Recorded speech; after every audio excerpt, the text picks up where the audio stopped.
వ్రతం చాలా పెన్నిది పెట్టు.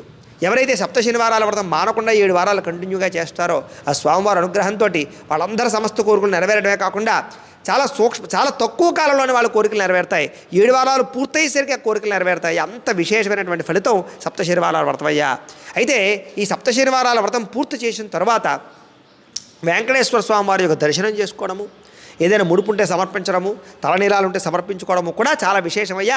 అది వీలుని బట్టి ఆచరించవచ్చు, వాళ్ళ భక్తిని బట్టి అని చెప్పేసి సప్తశనివారాల వ్రతం ఎలా చేయాలో దానివల్ల వచ్చే ఫలితం ఏమిటో శాస్త్రోక్తంగా వివరంగా శౌనకాది మహామనందరికీ సూతులు వారు తెలియజేశారు. కాబట్టి మనం కూడా విన్నాం. కాబట్టి సప్తశనివారాల వ్రతం చాలా విశేషము, చాలా అందరూ కూడా ఆచరించవచ్చు.